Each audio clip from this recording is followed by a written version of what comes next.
This is the Pickleball and Partnership Podcast, the place to talk about building better connections with your partner, learning how to communicate with each other, and how to inject fun into your relationship, all through the game of pickleball. If that sounds like your cup of tea, pull up a chair, grab your paddle, and join me, your host, Charlotte Dukes, for Pickleball and Partnership.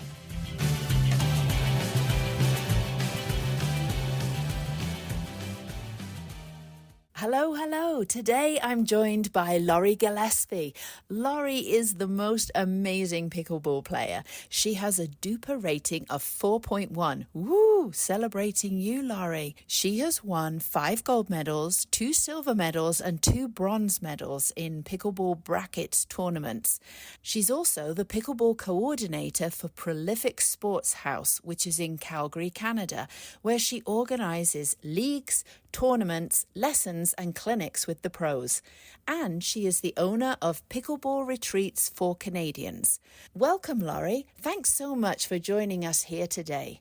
Thank you so much for that beautiful intro. You're so welcome. That's amazing. You have quite the medals there. I hope you have a board where you've put them up and you're showing them off. I've been meaning to get one. They sit in a drawer for now, but I'll get a board one day. Absolutely. So, Laurie, just share with our listeners what first drew you to pickleball.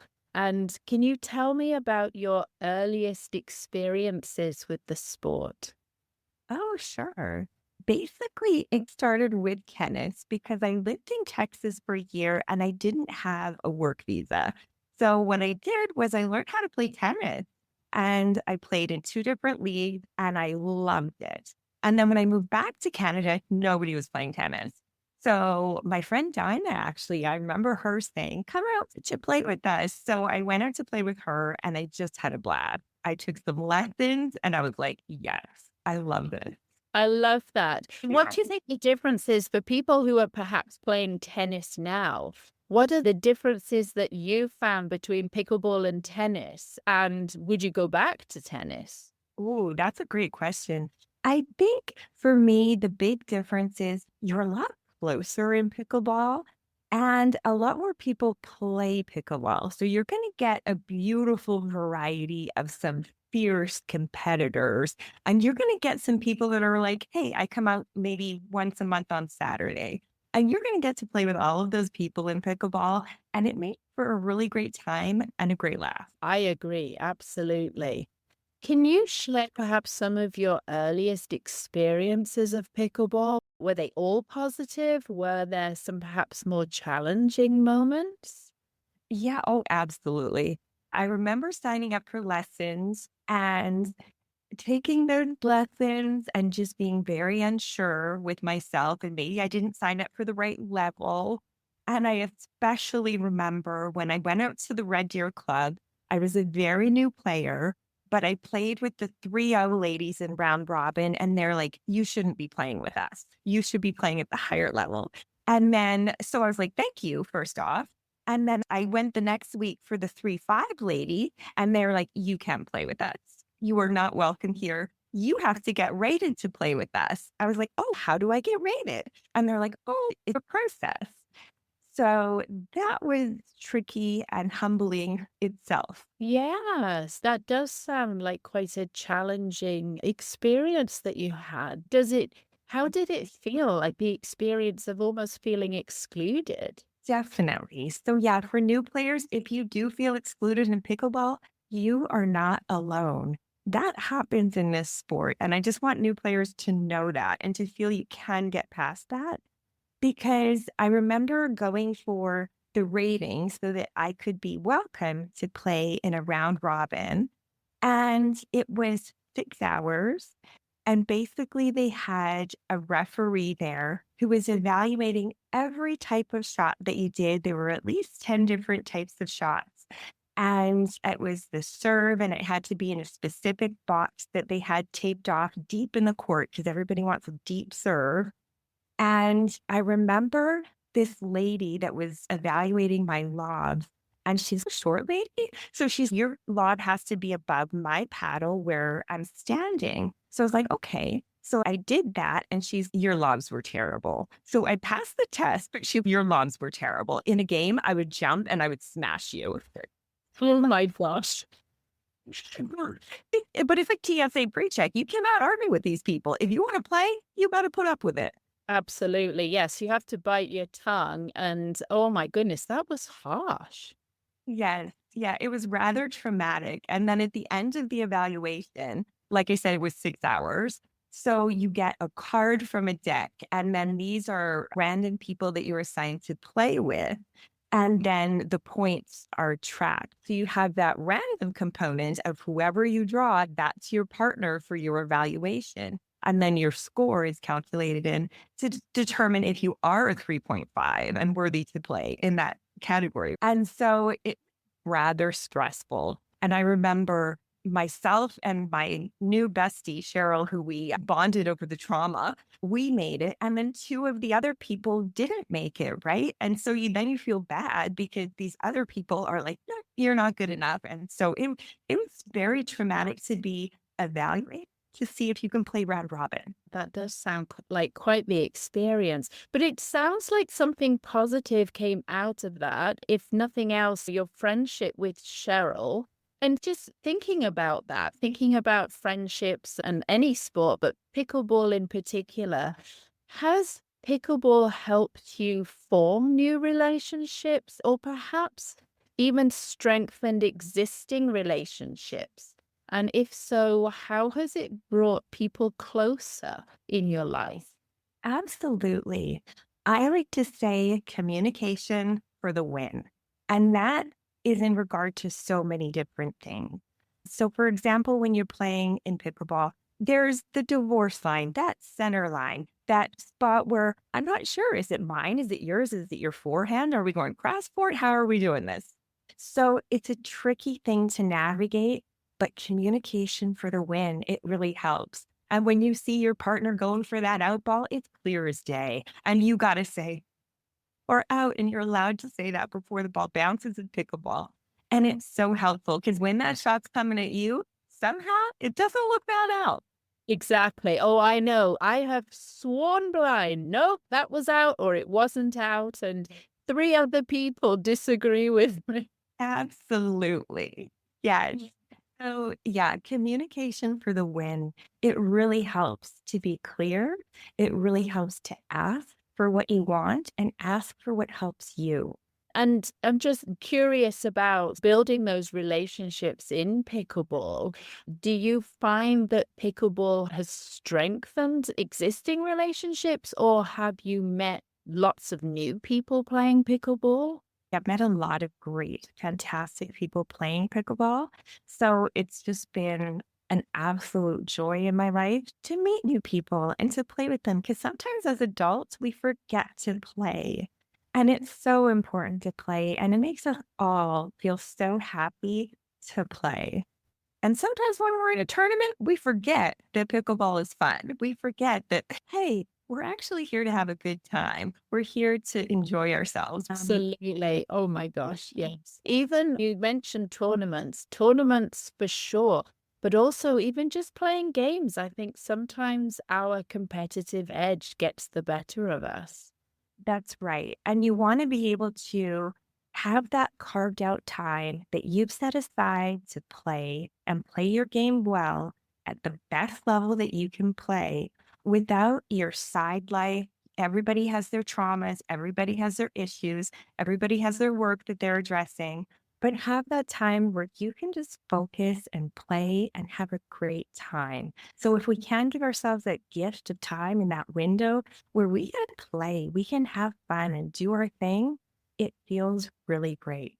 I agree with you. I think there are definitely a lot of serious moments in life, and life can be challenging and stressful and busy. And I think you're spot on. When I've had my most enjoyable games is when I have put all of that aside and walked onto the court. And I always say to Neil as well, my husband, I remind myself every time when I cross that line and walk onto the court, you put everything else behind you. he and I, we laugh about it now, and it still happens, but we could have had the biggest argument. We could absolutely dislike each other. But when we step onto that court, you're putting all that behind you. Talking about funny moments, I'm going to put you on the spot now, but perhaps you can share a funny or an unexpected moment from your pickleball journey that still makes you laugh. Okay, I was doing a pickleball camp and I was asked to do a demo. So you're put on the spot of, okay, you're going to demo this. And it was like how to handle a banger, someone who hits the ball really hard. And it might not be going in the court, but they're hitting the ball hard. And sometimes they're winning. And so I was asked to be the banger and just hit the ball as hard as I could at this guy. And this is a skilled and strong player. So I felt comfortable hitting the ball as hard as I could at him.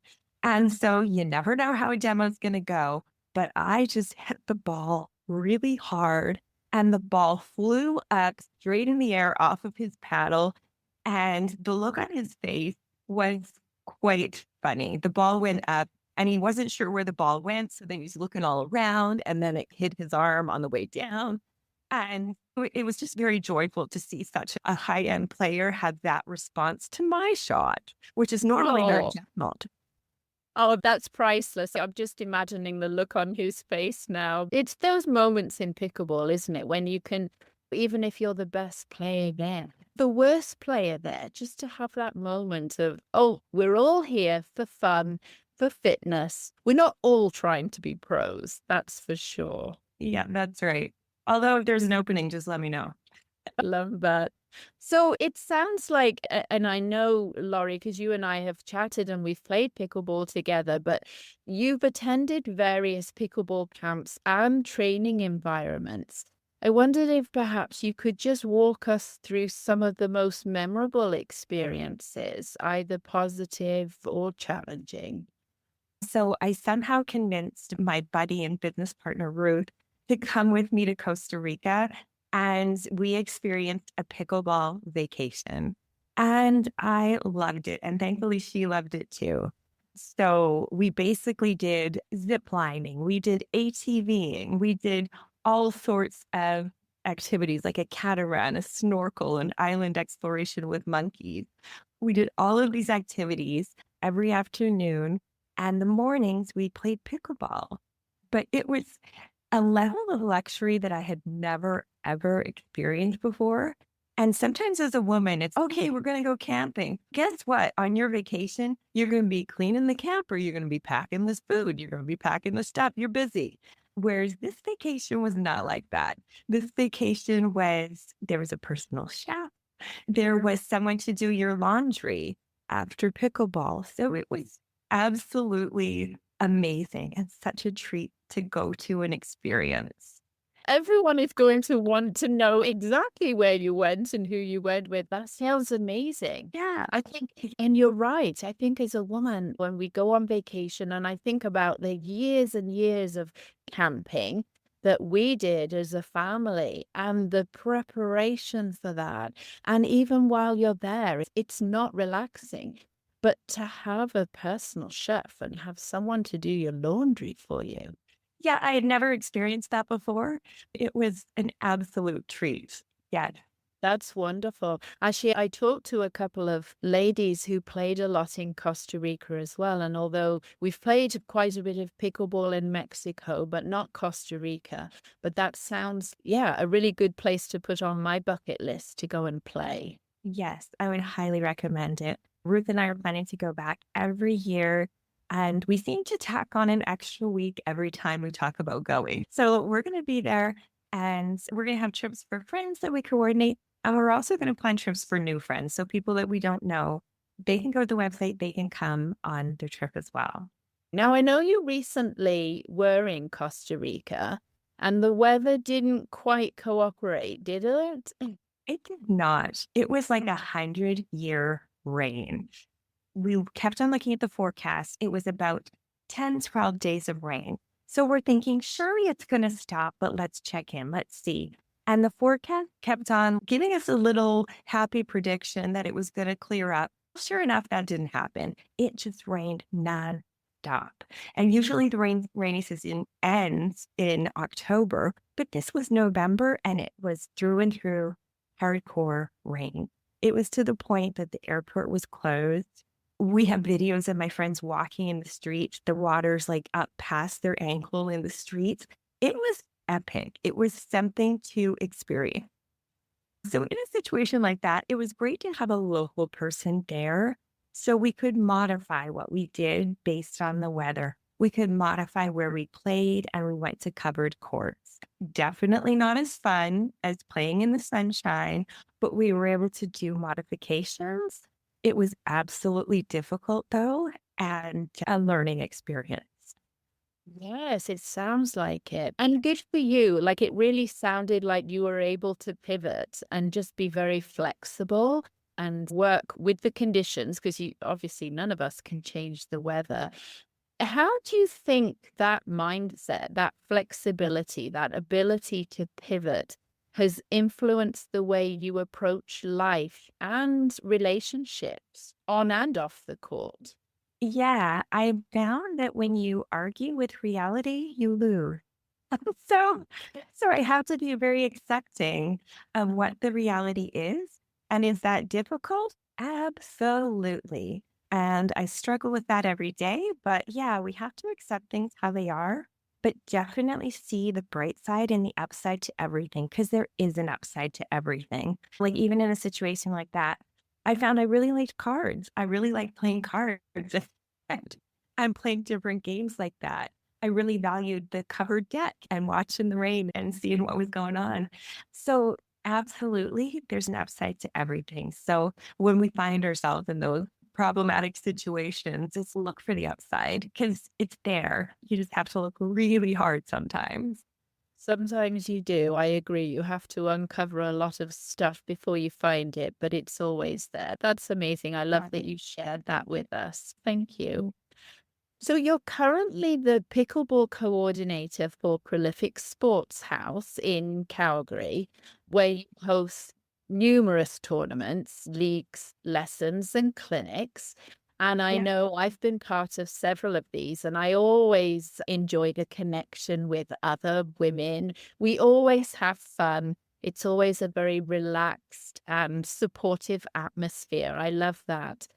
So, based on your experiences at both welcoming and unwelcoming venues that you've been part of, what advice would you give to communities or organizers who want to create a more inclusive environment for players of all levels?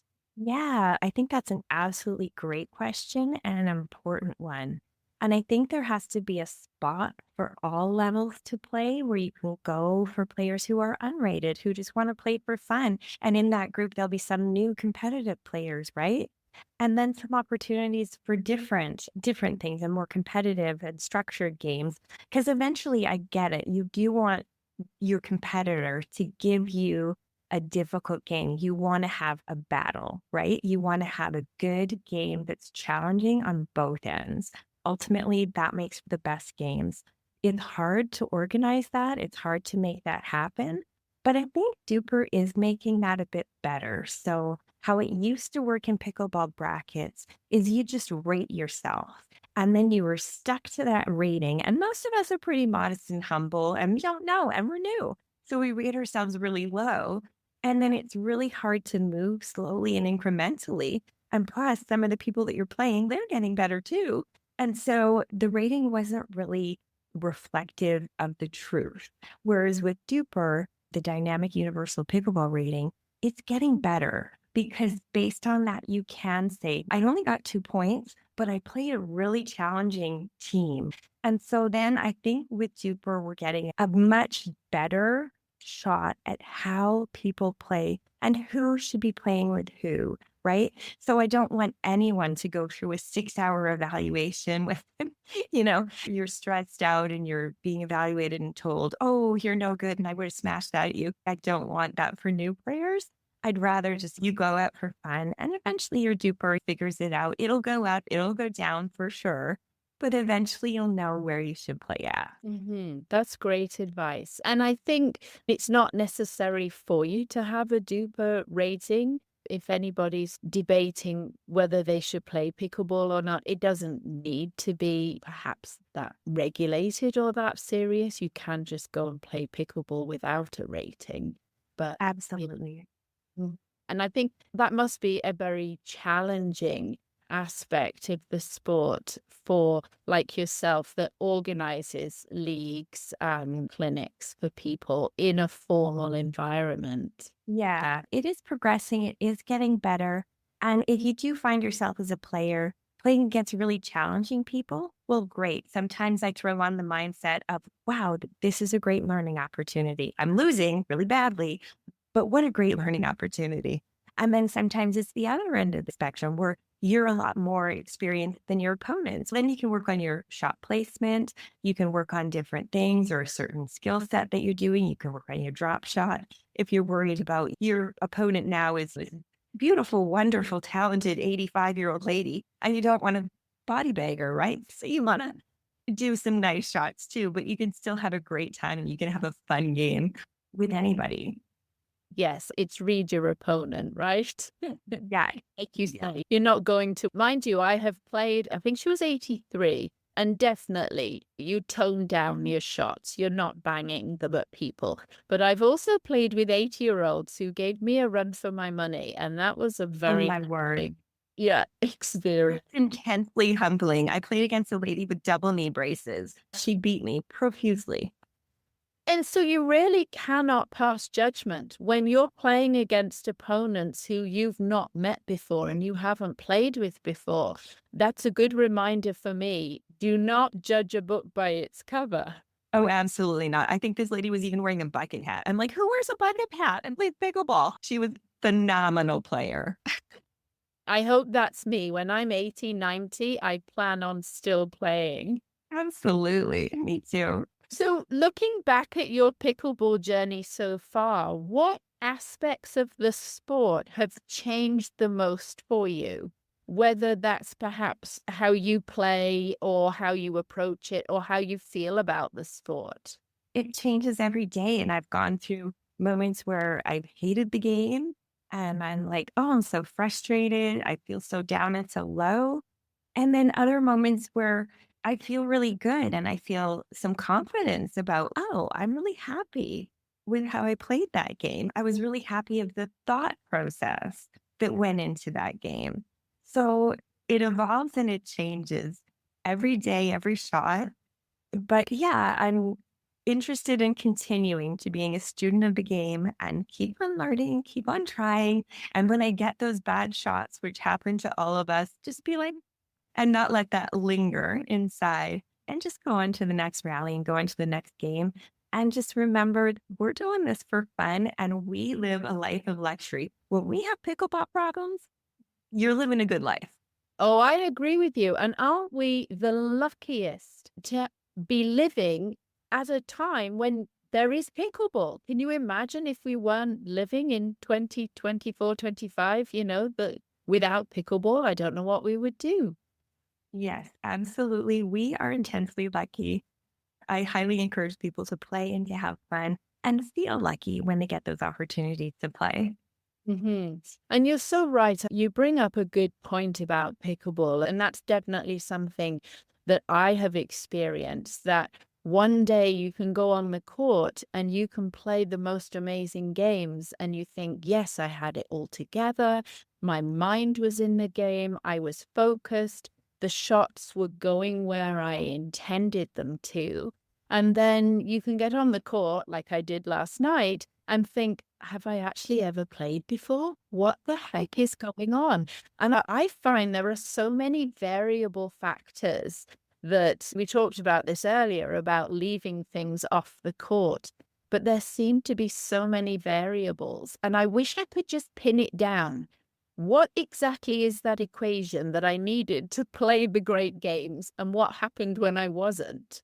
If you find out, please let me know. I will. I'm going to sell it because I think that's my way to $1 million.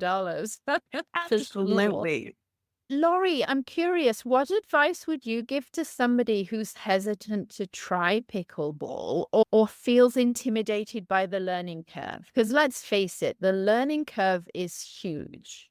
Yes, the learning curve is huge and it is intimidating. So just know that when you're going in, know that there will be people that are better than you. But how you get better is by putting in your time, putting in your practice, playing lots of games. That's how you get better. Those people that are beating you, they've probably been playing for many years and they might have even had a different racket sport going in before they started playing pickleball. So just know that and be gentle with yourself and protect yourself. Definitely wear your eye protective wear. You don't want to get an eye injury. I had a game last week where it was a hard drive to my partner. He caught the edge of it and the ball went like whizzing right, probably about an inch in front of my eye. It can happen. So protect yourself and don't go for every ball. Initially, I saw a lot of men, especially, we'll pick on the men because we're women. So, men, especially, sometimes they'll just dive and slam their bodies on the ground. It's not worth it. Keep playing, keep your body fit so that the next rally, the next shot, you're going to get it. Sometimes you need to say, nice shot. That's great advice. I love that, Laurie. And I think when we were first starting out, when Neil and we actually did an episode on pickleball and fitness and our personal injuries. But I think we forget when we start to play pickleball that our bodies are not used to this. And you may not think that you're actually moving as much as you are. But yeah, we remember those pulled muscles and some painful next day that we were experiencing. So I think that's great advice to take it one step at a time and not throw yourself into it. And I agree, because Neil is definitely a culprit for throwing himself at the ball. But yes, leave it. Let that one go. It's okay. And the thing I love about pickleball is that it is so accessible for everybody. We see people of all ages. We see very young children playing with their parents. We see people in their 20s, 30s, 40s, 50s, all the way up to your 80s. It really is accessible for everybody. And you need very little equipment. I love that you mentioned the eyewear. I'm an advocate of that too. And really quite an inexpensive paddle and a wiffle ball, and you're off. It's very accessible for lots of people. And I would encourage everyone to go and at least go and try it and see if it's something that you want to get into, for sure. Yeah, absolutely. Keep it easy, keep it fun, and just keep trying and keep playing. And if your kids are like, no, I don't want to try this, welcome to the club. But if they do come out every once in a while, yeah, just keep on encouraging, keep on inviting them out, maybe bribe them with some fries afterwards. But That's a it's great idea. super fun. And you can get the whole family out and all ages out to play. You can have a super fun time. So, Laurie, I'm curious also if there was a future episode of Pickleball and Partnership podcast, what would you like to see it about and why? Oh, I would love to see about some of the transformations that have gone on because I have visually seen some of my friends and people that I've played with just really transform themselves. A fellow that I played with has lost probably about 60 pounds. And all that he really changed was he added pickleball to his life. And he kept going out and he kept trying and playing. And he's a really great player. And when I see pictures of before, I'm just like, oh my gosh, wow, what a transformation. It really is a great way to stay fit. For me, I hate cardio. I hate intentionally exercising. So I really get my cardio in a better way. Because in the past, probably in my 30s, maybe my 20s, I just really ignored my cardio health. So I'm grateful that I do have that workout going on right now in my life. I love that. I think of in my 30s, I hit the gym quite a bit and it felt laborious. It felt like a real chore. And I have to be honest, I wanted to go because I wanted to be fit and healthy. But did I ever really enjoy it? I can honestly say no, because now that, like you say, I get my cardio from pickleball, I love it. And I don't even feel like I'm working out. And that is what makes it sustainable. And that's what leads to the life changes, the lifestyle changes. That's interesting. If we have that future episode of the podcast, we will dedicate it to you, Laurie, for sure. Yes. Thank you so much. Oh, it was so lovely chatting with you today. I really appreciate your insights into pickleball. Where can our listeners find you? They can go to the website. It's Pickleball Retreats for Canadians.com, and it's the number 4. You can message me there. You can ask questions about retreats and things like that. And we'd be happy to have you. We're planning trips for friends, but like I said, we're open to new friends as well. That sounds incredible. I'm going to put that website in our show notes so that people can find you there. And I will definitely be checking that out myself. Thank you, Laurie. Awesome. Thank you so much. And I'm so proud of you for starting up this podcast and doing it. Thank you so much, Laurie. I really appreciate you taking time out of your busy schedule to come and chat with us. That was an amazing conversation. And thank you all for listening. And if you know someone who would also enjoy this conversation, please feel free to share this episode of Pickleball and Partnership with them.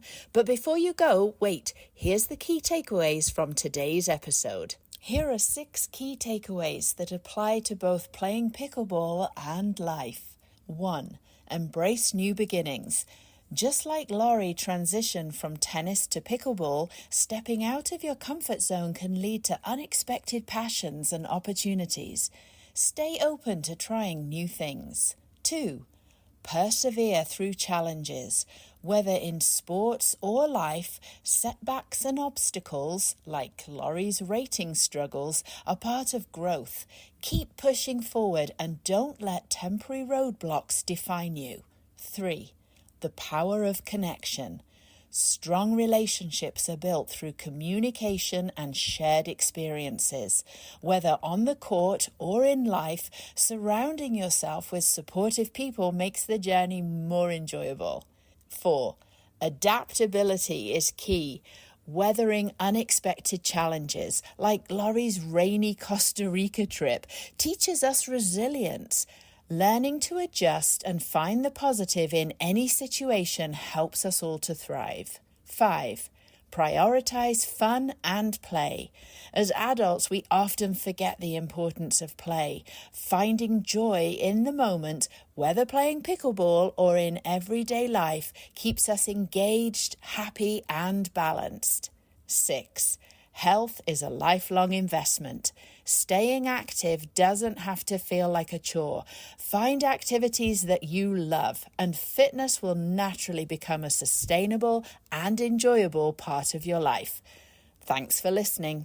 Thanks so much for listening today. I hope you enjoyed that conversation as much as I did. Anything mentioned, including links, notes, and a full episode list, will be over on our website at pickleballandpartnership.buzzsprout.com. If you got something out of this episode, be sure to follow or subscribe to Pickleball and Partnership on Apple Podcasts, Spotify, or wherever you listen so that you are notified of new and upcoming episodes. And if you're finding value in this podcast, a cost-free way to support us is to leave a 5-star review. It truly means the world to us. This will help more people access these real conversations. And if you haven't connected with myself or Neil personally, we would love to meet you and say hi over on our Facebook page. Thanks again for listening. Please tune in next week for another exciting episode of Pickleball and Partnership. Remember, we're all learning, growing, and showing up in our own ways, and that's what matters most.